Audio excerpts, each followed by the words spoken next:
Explicit content is found in this episode. Listener discretion is advised. Welcome back to the True Crime Fan Club podcast. I'm your host, Lainey. Mothers are meant to be nurturers. They kiss your boo-boos and offer you words of encouragement. If you're an avid true crime listener, you know that evil mothers exist and do terrible things to their children. Take Susan Smith, who intentionally drowned her children in John D. Long Lake and blamed it on an anonymous man. Or Dee Dee Blanchard, who claimed her daughter Gypsy was riddled with multiple illnesses, leading Gypsy to murder her. And finally, Andrea Giesbrecht, who my friend Christy from Canadian True Crime covered. She murdered 6 of her infant children. These are just a few examples of the horrific crimes mothers are capable of committing against their own children. Okay, on to the show.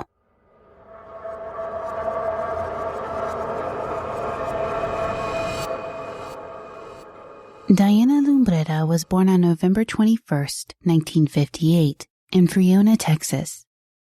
Friona is a small town located in the Texas Panhandle. Her father, Albino Lumbrera, and mother, Juanita, would have 6 more children after the birth of Diana. Albino was a laborer who worked tirelessly to support his growing family. Diana suffered from a bout of polio, but eventually made a full recovery.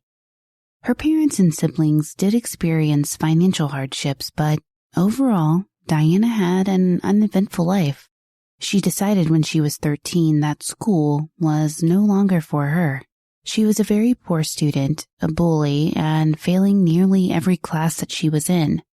It wasn't an issue of intelligence. She had an average IQ. Diana proved to be capable of improving her grades, but boredom eventually won. She made school officials believe that she suffered from some type of physical illness related to her polio that prevented her from returning to school the following year, so she dropped out. Her parents didn't protest much as they were of the mindset that Diana could stay home and help care for her brothers and sisters. She quickly put a kibosh in those plans when she met 18-year-old Rodolfo Carrillo. In December of 1972, she marries Rodolfo. She was just 14 years old when she moved with her new husband to Bovina, Texas, which was only 15 minutes away from her hometown of Friona. Despite being a married woman, Diana was still very immature.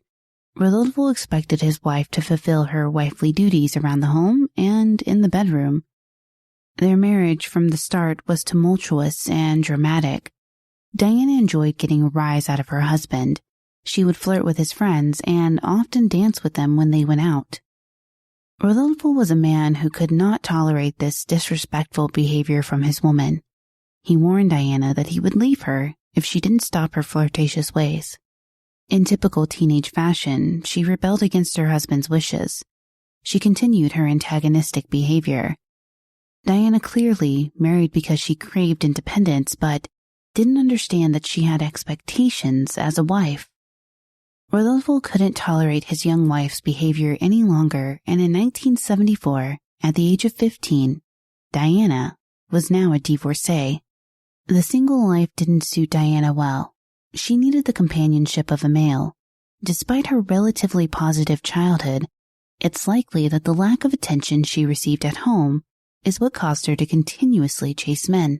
She knew she could attract attention, and she liked the way that attention made her feel. She felt powerful, beautiful, and sexual. She met 17-year-old Leonel Garza, who quickly became her boyfriend. Their relationship was tumultuous and violent from the offset. Leonel would accuse Diana of cheating, and Diana would turn the accusations back towards him. Despite their quarrels, they remained together and opted not to marry right away. Diana discovered she was pregnant in June of 1974. By most accounts, she was excited to have a child. In March of 1975, she gave birth to her first child, Melissa. Diana doted on her baby, and many saw her loving interactions with her and determined she was going to be a good mom. Melissa didn't have much of a chance to be an only child because in November of 1975, Diana discovered she was pregnant again. She gave birth to her second daughter, Joanna, in August of 1976. Listener note: it's unclear how the following events began to unfold. Diana held a strong belief in curanderos or healers, which is not an uncommon practice for those who come from a Hispanic culture, specifically a Mexican culture. A curandero is similar to a Native American shaman. They hold special abilities and remedies that can alleviate most any symptom. Curanderos can even lift curses placed on you by an enemy. Diana believed that Leonel's mother cursed her and her children. She promised that Diana's children would die at her hands. Initially, Diana scoffed at the supposed curse, but when her youngest daughter, Joanna, began convulsing for no apparent reason, she believed that the curse was real. She also became a hypochondriac, believing that she suffered from multiple ailments related to her bout with polio. Eventually, the obsession with illness transferred to her children. Perhaps she thought that the bout of polio she suffered from when she was a child somehow affected her children's health. Whatever the root of her obsession, Diana wanted to be prepared in the event anything happened to her children, so she took out insurance policies on each of her children. The amounts varied from $3,000 to $5,000. She felt secure knowing that she would have what she needed in case something terrible happened to them. Though she prayed, nothing did. During my research, I found it odd that Diana didn't share with Leonel that Joanna, his daughter, had convulsed several times after a curse had supposedly been placed on her by his own mother. On November 30th, 1976, Diana carried Joanna's lifeless body into the Palmer County Community Hospital. She frantically told emergency personnel through tears and sobs that her daughter had convulsions, and when she finally stopped, she was dead. Attempts to save her life were of no use, and 3-month-old Joanna died. Further evaluation of Joanna's body determined that she had choked to death on her own vomit. Diana was beside herself with grief. Leonel rushed to the hospital and said goodbye to his youngest child. He searched for answers in Diana's eyes, but she was far too emotional to speak about what happened. Many observed that Diana's pain was overwhelming. She began to look frail and gaunt. When it was time to bury Joanna, Diana fainted at the gravesite. There was no autopsy conducted because pathologists determined that she asphyxiated due to the convulsions that occurred naturally, though they were inexplicable. Diana and Leonel decided to make their union official and married in February of 1977. Diana began working as a meat packer to help bring in extra income to their home. She discovered that she was pregnant that same month. To Diana, the blessing of another child made her heart happy. Perhaps, she thought, the curse was gone. She welcomed her third child, a son named Jose Leonel. He was a good baby, rarely fussed, and had no major health issues. Leonel was thankful to welcome a healthy child into the family, but his relationship with Diana was becoming very strained. She seemed to be hyper-focused on curses and religion, but he shrugged off her behavior, giving it no mind. She would pray over Melissa and Jose Leonel every morning and evening before they went to bed or woke up in the morning. He told her not to worry about the children and that they would be okay. God would take care of them. She returned to work, leaving her children in the care of a babysitter. Her co-workers would later testify that she was a pleasant person who seemed to love her children deeply. She even worked extra hours to ensure they had everything they needed. She wanted them to have a great life, despite the tragedy of losing a baby so suddenly. On February 12, 1978, Diana brought Jose Leonel to the Palmer County Community Hospital. Diana claimed that he was suffering from sudden convulsions and stopped breathing. Doctors rushed to give him CPR and successfully resuscitated him. Once he was stable, the hospital transfers him to Lubbock UMC Health Center's pediatric unit for further evaluation. On February 13th, his condition improved despite doctors not having a cause for the sudden onset of convulsions. Diana called Leonel and told him that Jose Leonel is dying, and she doesn't know what to do. Sobbing to her husband, she says she doesn't understand why this is happening to her family. She returned to her son's hospital room to watch over him. A few hours later, a nurse responded to an alarm in Jose's room and saw Diana quickly walking away from her son's crib. Deprived of oxygen, Jose Leonel's little body is now blue. Diana begged the nurses and doctors to save her child. Attempts to resuscitate him were unsuccessful. She held her deceased child close to her as she sobbed into his lifeless body. She begged them to bring her son back, but there was nothing they could do. He was only 2 months old. Like his sister before him, no autopsy was ordered, and his death was listed as heart failure and asphyxia. When Leonel arrived at the hospital, he couldn't believe his family's luck. In less than 2 years, 2 of his children died suddenly and without any explanation. Some doctors liken their deaths to crib death or sudden infant death syndrome, also known as SIDS. Diana was beside herself with grief.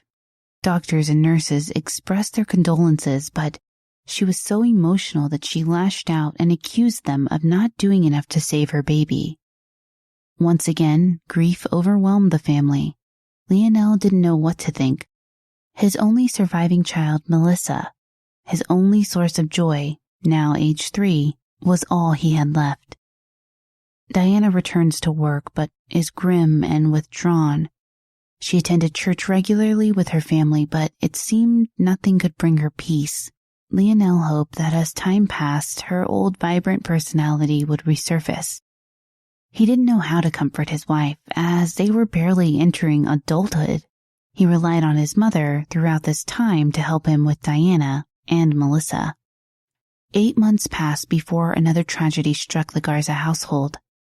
Diana didn't want to take any chances with her remaining child, so she opted to take out a secondary policy on Melissa for an additional $5,000 on October 1st, 1978. Leonel woke up early on October 2nd, 1978, to play with Melissa before he headed to work. It was kind of like a tradition around the house. She was a happy child and barely gave her parents any trouble. They played with her dolls and Leonel kissed her head. He said goodbye to his daughter and wife. It would be the last time he would see his daughter alive. 30 minutes after arriving to work, Leonel received a call from a distressed Diana. She told him that Melissa has died and that she needs him. He rushes over to the same hospital where his other 2 children tragically passed away. He said goodbye to his daughter and was in complete disbelief. Despite the similarities, no one suspected any suspicious circumstances behind the unattended deaths of the children. Sure, Leonel was concerned about why his children had passed so suddenly, and for the exact same reasons, but he couldn't comprehend how Melissa, a healthy 3-year-old that morning, was now gone. The pathologist who examined Melissa's body determined that she choked on her vomit. It likely entered her throat and mouth because of the convulsions. For each of the 3 children that passed, Diana collected the life insurance benefits, and still, no suspicion ever fell upon her. For Leonel, he was at the end of his rope with Diana. Although she portrayed herself as a pious woman, he was growing tired of her less than faithful ways. He realized that he was the only one maturing in the relationship and that Diana seemed stuck at the age he met her. When Diana announced that she was pregnant, Leonel questioned if he was the father at first. After the death of his daughter, he and Diana separated for a brief time, and he knew about her promiscuity while he was away. Diana quickly found several male suitors to keep her company during her separation, but Melinda Ann, her 4th child, was undoubtedly Leonel's. She was born on November 29, 1979, and Diana gushed to her friends, family, and co-workers that she was so happy to have another chance to be a mother. They all congratulated and prayed for her. They were hoping that Melinda would thrive under the care and love of Diana.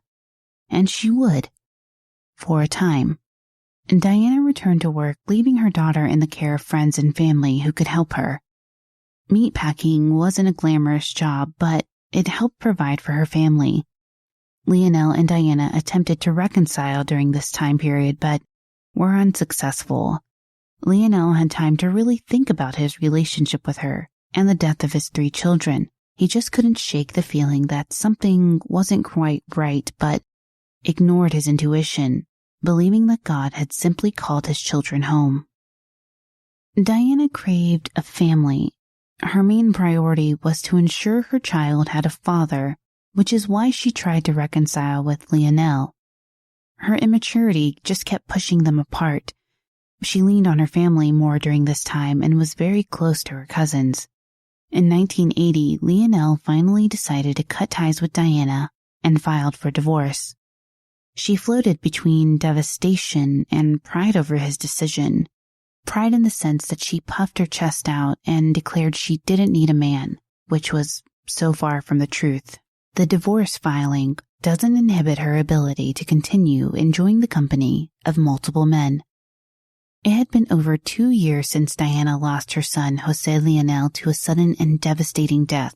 She was extremely grateful and felt so blessed to have her daughter with her. She was thriving and hitting her expected milestones. Diana visited her cousin Benito Aleman on October 8, 1980. She came over to see his new addition to the family, his 6-week-old daughter, Erica Leonor.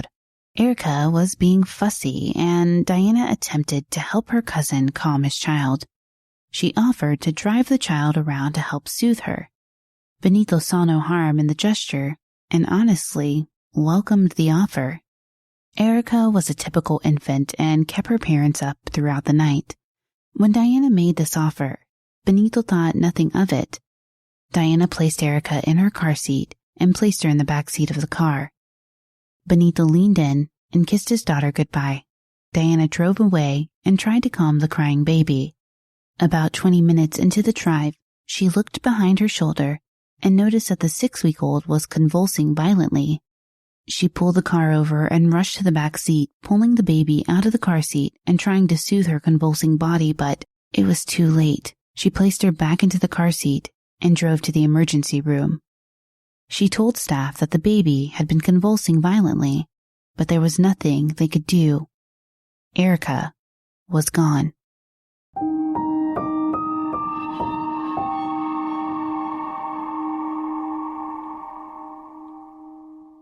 I'm going to pause the case right here so you can hear a word from our sponsor.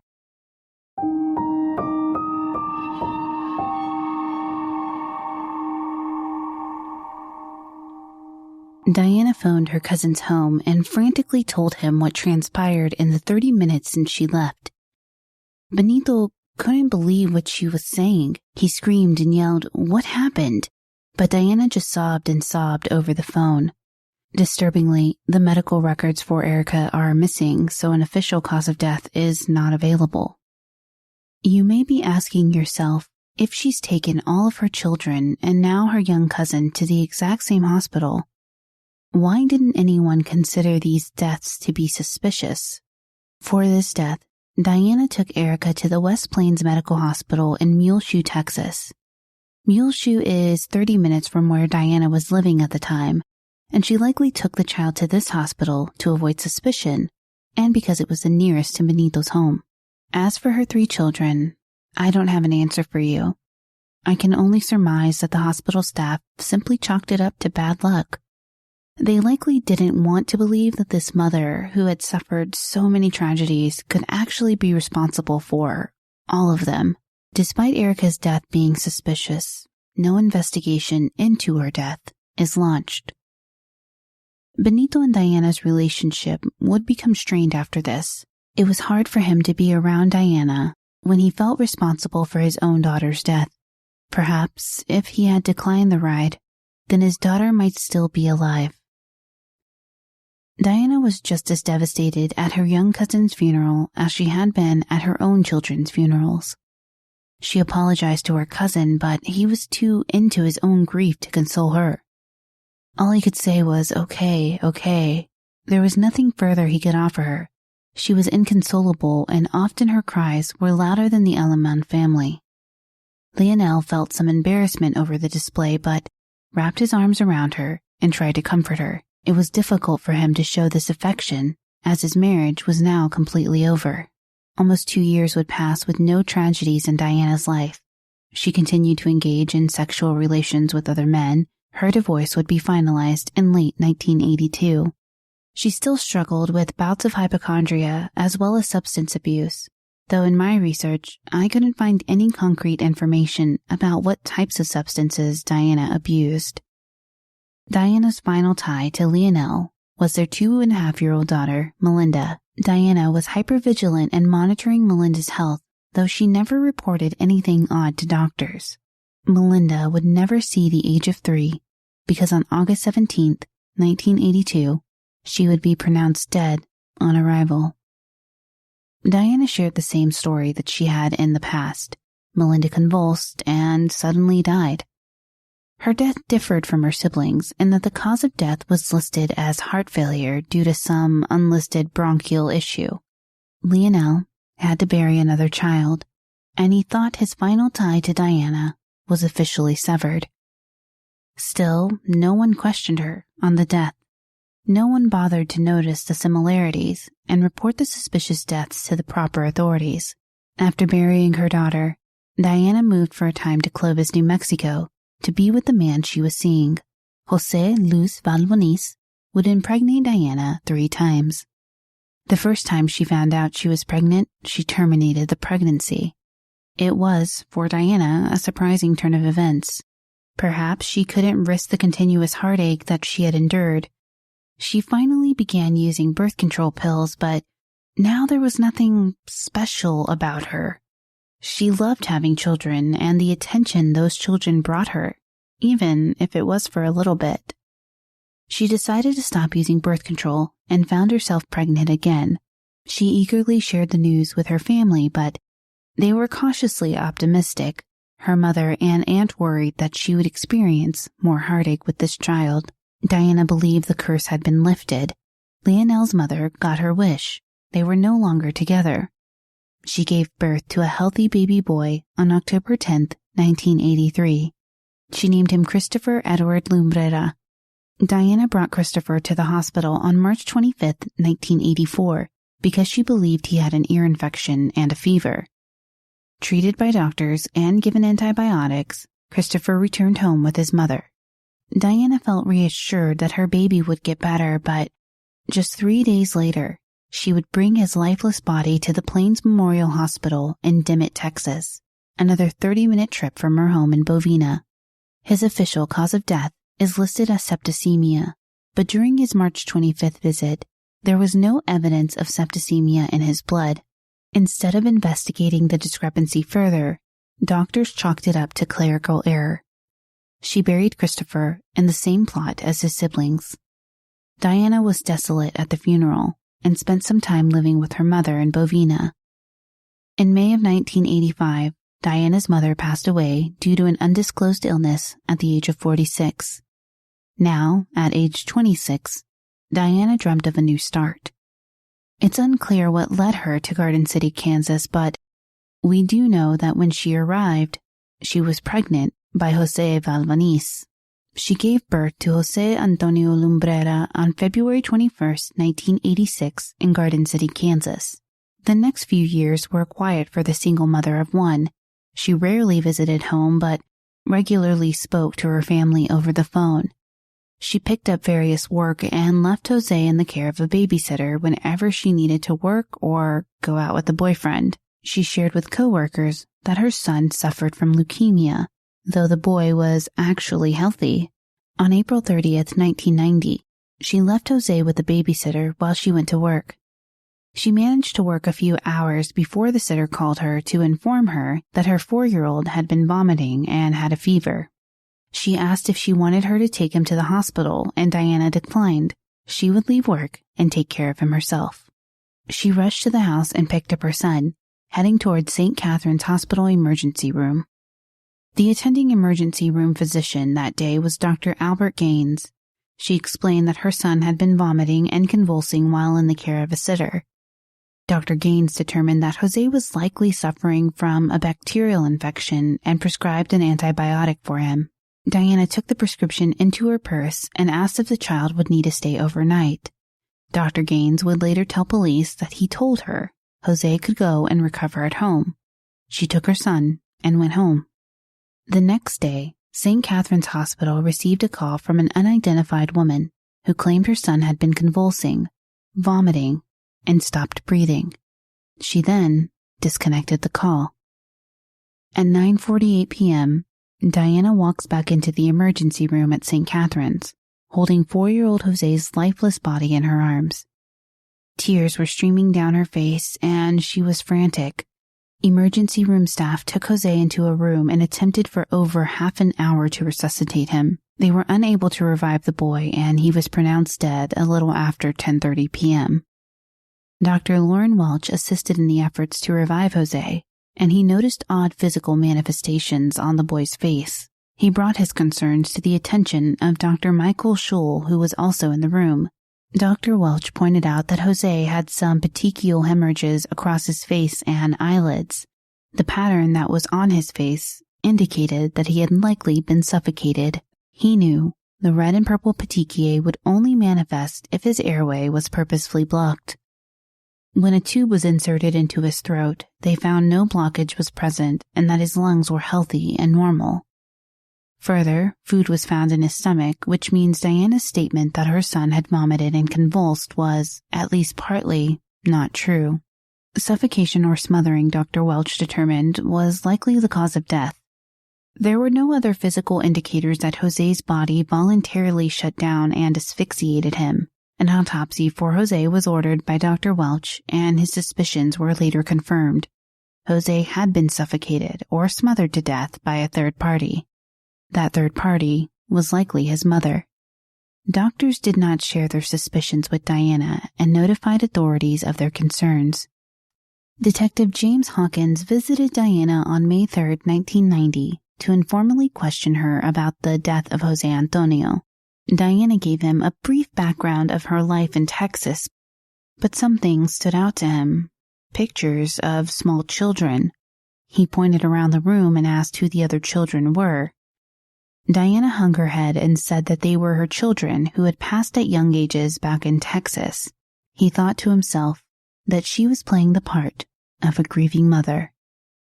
He ended the interview after only an hour, but would request Diana's presence at the police station on May 5th.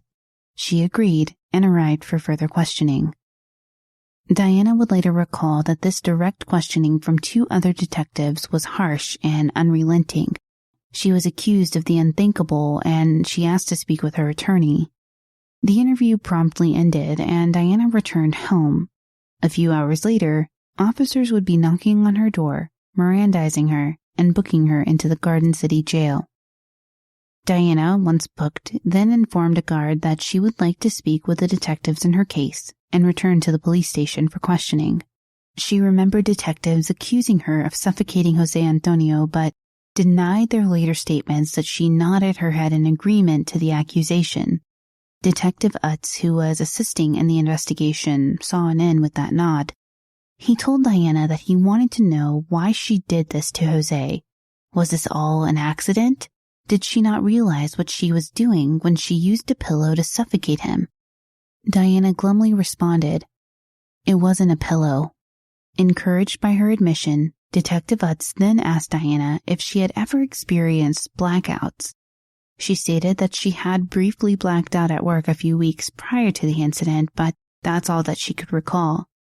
Leading, Detective Utz asked if that's what may have happened.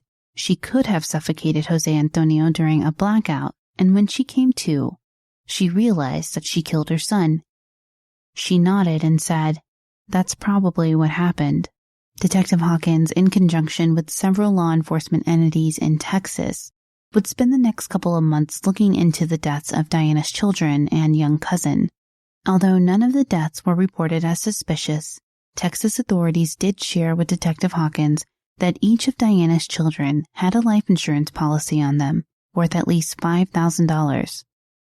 Diana was the sole beneficiary of the policies, and each death was unattended. Jose Leonel's death was the only death to occur in the hospital, but even his death was suspicious since Diana had been seen walking briskly away from the crib when the nurse responded to the alarms. In June of 1990, she was indicted by a grand jury for the murder of Jose Antonio. A month later, in July 1990, a Texas grand jury indicted her for the deaths of Joanna, Melissa, and Melinda. Other charges would follow in the death of Jose Leonel and Erica Aleman. Finally, the children would find justice. Her trial began in late September 1990, where she would have to answer to the charge of murder in the death of her son, Jose Antonio Lumbrera. Diana entered a plea of not guilty. Prosecutors for the case stated in their opening statement that Diana was a manipulative woman who enjoyed the money and attention that her children's deaths brought her. In short, the prosecuting attorney stated, quote, "The second motive that the state's going to show is a different type of motive, a motive that people are not necessarily accustomed to hearing about. Diana Lumbrera had a need to obtain sympathy, a need to obtain people feeling sorry for her and her problems that she had. I believe that the syndrome is called Munchausen syndrome by proxy, and the way she could get sympathy, the evidence is going to show, is by showing that her child had terrible sicknesses, terrible illnesses, life-threatening and debilitating problems that occurred all the time, and she was just a person who had to carry the cross. She had a cross to bear, and that people would feel sorry for her. And the evidence that we're going to show is never more clear than the evidence you're going to hear from the Golden Plains Credit Union 3 employees. The employees of the Golden Plains Credit Union testified that Diana regularly borrowed from her savings account, citing family or personal illnesses as the reason. A loan officer, Pam McBride, spoke to Diana regularly during her time in Garden City because she was the only one who could approve the loan from the savings account. Diana claimed she needed the money to help treat Jose Antonio's leukemia. Then 10 days before Jose's life ended, she requested another loan to take him to Mexico for treatment. When she returned from Mexico, she claimed that they were in a severe car accident and her father passed away in the accident, so she requested another loan to treat her son's injuries from that accident. The prosecution would also present the pathologist who examined Jose Antonio's body. She stated that there were no signs of broken bones, leukemia, or any other terminal illness. Diana began telling people a year before Jose Antonio's death that he suffered from terminal leukemia. The prosecution claimed this was all to lay the foundation for Jose's death. On October 3, 1990, a jury of her peers found her guilty of murder and gave her a life sentence with the possibility of parole after 15 years. She was transferred to a Texas court where she was to answer for the 3 counts of murder for Joanna, Melissa, and Melinda. She realized she faced a death penalty and made a deal with prosecutors. She would plead guilty to the death of Melissa if they agreed to a life imprisonment term. They agreed, and she pled guilty in the murder of Melissa. They dropped the other 2 charges. She was given a sentence of life imprisonment with the possibility of parole after 15 years. She returned to Kansas and began to serve her life sentence in 1991. Throughout the trial and subsequent sentencing, Diana's family supported her. They believed her claim that the children likely died of complications related to Diana's childhood polio and from the curse placed on them by Leonel's mother. Leonel spent much of the trial in disbelief. When asked by the Associated Press what his thoughts were on the guilty verdict, he shared, "All my life I lived thinking my kids died of natural causes. Now all the doors of questions are open and the pain is rushing back in. It gave me a lot of anger, but now I just want the truth. I want to know if she killed my babies." When asked a follow-up question about the curse, he scoffed at the idea and said Diana never told him about any curse. In June of 2004, Diana was released from Kansas State Prison and moved to the Mountain View Unit in Gatesville, Texas. On March 13, 2018, she was up for parole. The Texas Parole Board reviewed her case and denied her parole using Reason Code 2D. The 2D Reason Code is used to describe the nature of the offense. The crime was not only brutal and violent, but Diana deliberately chose her children to harm because they were the most vulnerable victims. And because she chose to consciously disregard their lives, she would likely do it again if released. She is set to be reviewed again in March of 2023. She will likely be denied. Okay, fan club members, as I conclude this episode, my one question to you is, how will you sleep tonight? We would like to welcome to the club our most recent Patreon supporters, Elizabeth C. and Lynn C. Thank you for listening. If you enjoyed this episode, please be sure to leave us a positive review on Apple Podcasts or your podcast player of choice. It really does help us out. You can find us on most social media platforms, Twitter at TCFCPod, Facebook.com/TCFC Podcast. You can also find us on Instagram, TCFC_podcast. And of course, our website is TrueCrimeFanClub.com. If you have an episode request, send us an email, tcfcpod@gmail.com. Music for the show was provided by We Talk of Dreams, who created custom music just for us. Check him out on Twitter at We Talk of Dreams or WeTalkOfDreams.com. Audio engineering was provided by Ches Gray, who manages Ches Gray Music. Content warning at the top of the show was provided by Tyler Allen, host of the Minds of Madness podcast. Special thanks to our content editor, Brittany Martinez.